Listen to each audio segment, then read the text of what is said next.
Well, hello guys, and welcome back to another Star vs. the Forces of Evil review. We've got another two episodes to talk about, Mr. Candle Cares and The Red Belt. Let's just get straight into it. So the first episode was Mr. Candle's Cares. It basically starts off, they're going to talk to their guidance counselor, because it's career day, right? Figuring out your place in the world. Star gets blasted with the fact that she is queen, and her future is set in stone. And again, now this is one of those episodes where characters have to struggle with their future. Usually I hate episodes like this just because they can be really annoying sometimes.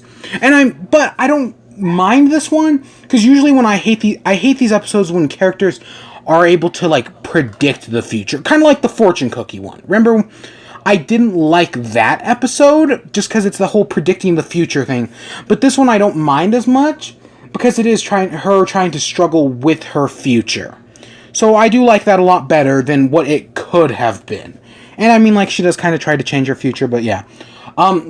Meanwhile, Marco gets told he's going to be a garbage man. Again, that's so... Why is it whenever they do the career day thing, one character is always told, oh, you're going to be a garbage man?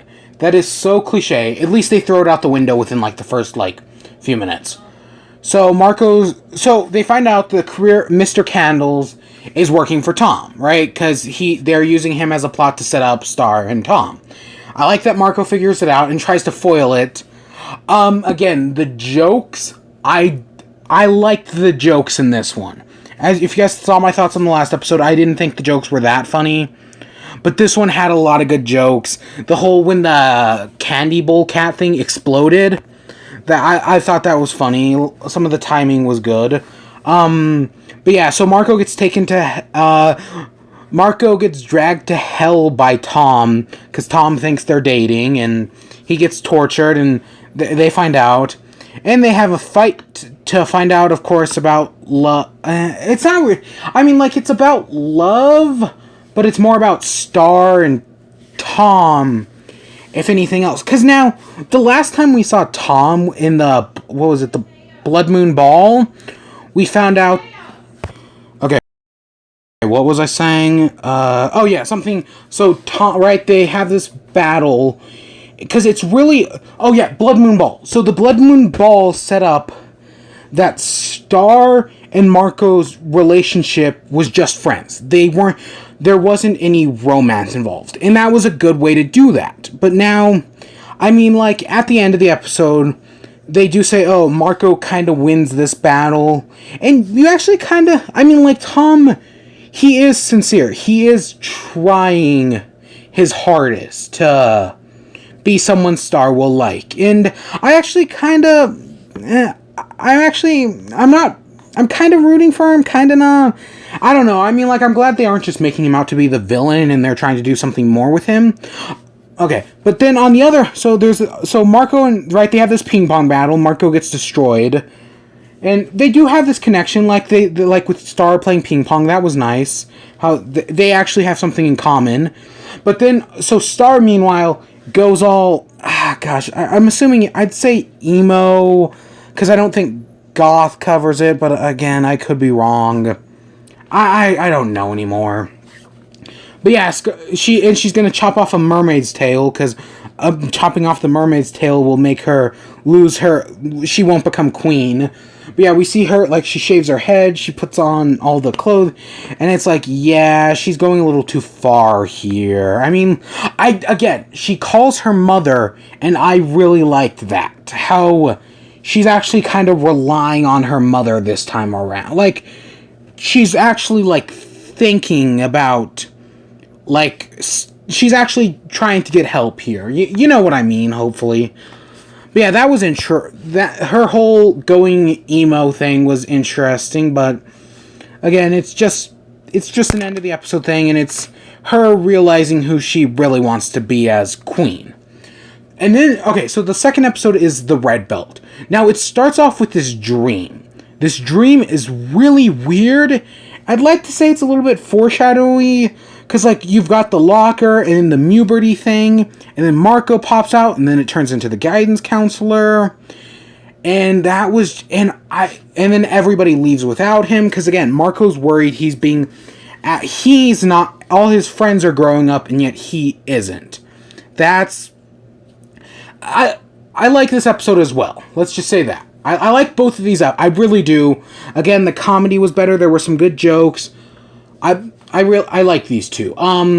So Marco, he wants his red belt, and he goes to his sensei to get his red belt, but his sensei can't give him his red belt because he starts training him, and again, they're making fun of the Karate Kid, clip the toenails, wash the windows, and all that junk. It's an obvious joke, but it kind of works. But then they find out Marco can't get his red belt because the sensei never got his red belt.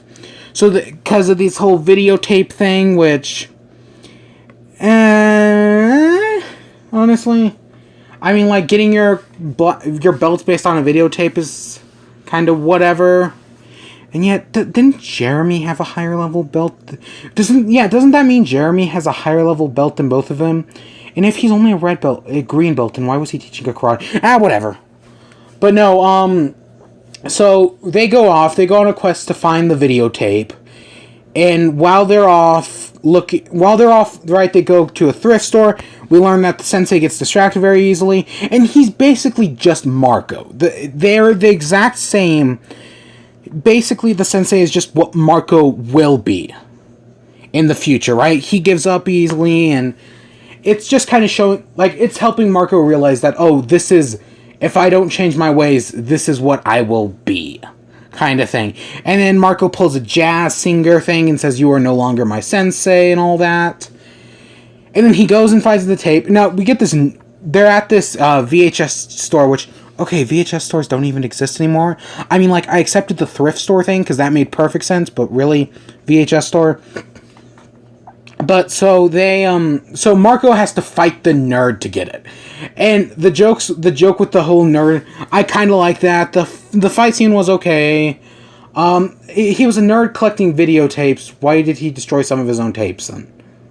Whatever. But so Marco beats the sensei with the whole clip the toenail thing, which, okay, the nerd, I mean.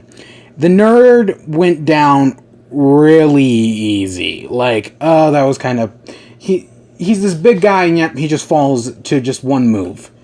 Glass cannon much? But yeah, so they get the videotape, and they become red belts. Oh, also, there's this plot with Star trying to hang a poster.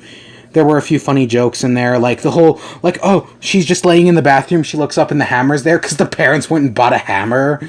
That was funny. But really, it didn't matter in the episode, honestly. It was just a throwaway. It was just there for filler.